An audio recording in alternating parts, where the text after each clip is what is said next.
Muhammad Salman Al-Farizi menjadi tersangka pembunuhan terhadap cucu Cahyati, neneknya sendiri. Pelaku menyusun muslihat hendak membetulkan lampu dan meminta neneknya memegang kursi. Kemudian pelaku memukul neneknya dengan parang. Jasad sang nenek ia lempar ke dalam jurang. Inilah serial tabir, nenek tewas di tangan cucu, pengakuan sang pembunuh nenek.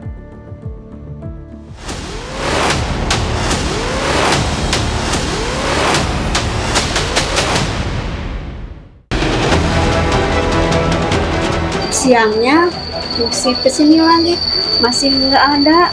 Biasanya kan kalau main ya sebelum duhur pulang. Kami temukan cobek yang ada ceceran darah, kemudian ada beberapa benda tajam yang ada percikan darah. Saya bekap, saya jedotin ke lantai, ke dapur ambil parang, saya bacokan kurang lebih 4 kali.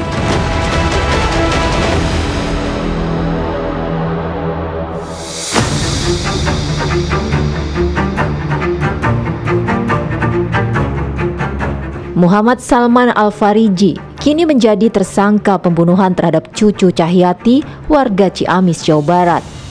Tersangka Salman Al-Farizi merupakan cucu dari kakak korban.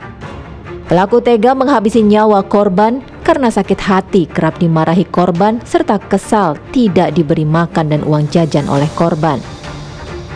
Ya karena saya waktu itu minta nasi ke almarhum, namun nggak ngasih, cuma ngomel-ngomel, disuruh minta sama keluarga yang lain dan dia bilang saya ngebebanin dia. Padahal saya juga ibaratnya baru pertama lah ibaratnya, nggak, karena sering nggak ketemu juga, nggak tiap hari ketemu, ibaratnya saya minta nasi nggak ngasih, malah ngomel-ngomel.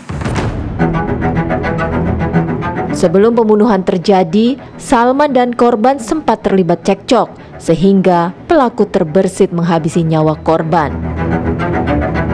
Pelaku yang sudah gelap mata berpura-pura meminta korban memegangi kursi dan berdalih akan membetulkan lampu. Saat itu juga pelaku langsung menghabisi nyawa korban dengan membekap korban dan membacok memakai parang.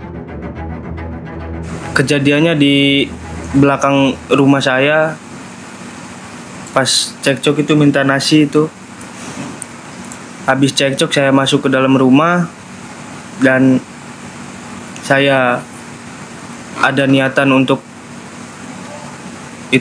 melakukan hal itu dan udah kepikiran semua, langsung gak lama saya panggil dengan cara minta bantuan untuk megangin kursi, saya mau benerin lampu.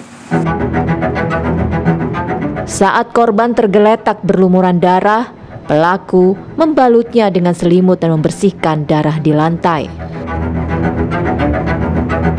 Pelaku sempat membuat lubang di dalam rumahnya untuk menguburkan jenazah dengan menggunakan alat masak.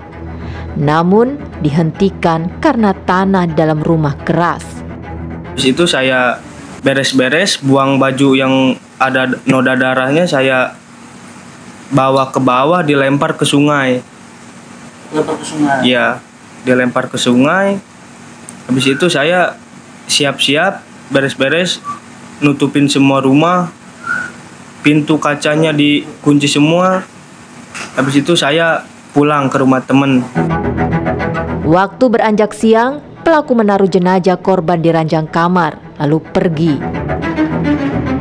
Saat menjelang malam, pelaku melanjutkan aksinya dan membuang jenazah ke dalam jurang sedalam 10 meter untuk menghilangkan jejak. Merasa kebingungan, dia keluar rumah dan mencari ketemu sama temannya. Nah, pada saat malam hari, dini hari kurang lebih pukul 022, si pelaku langsung menggendong korban dengan maksud untuk membuang korban tersebut. Untuk mengetahui kronologi pembunuhan, polisi menggelar rekonstruksi.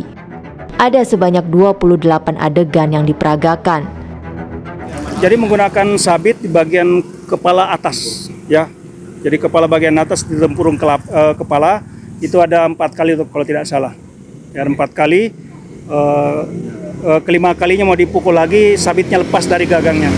Jadi tidak lanjutkan. Tapi itu posisi jasad sudah tidak sadarkan diri karena sebelumnya sudah dipukul menggunakan cobek.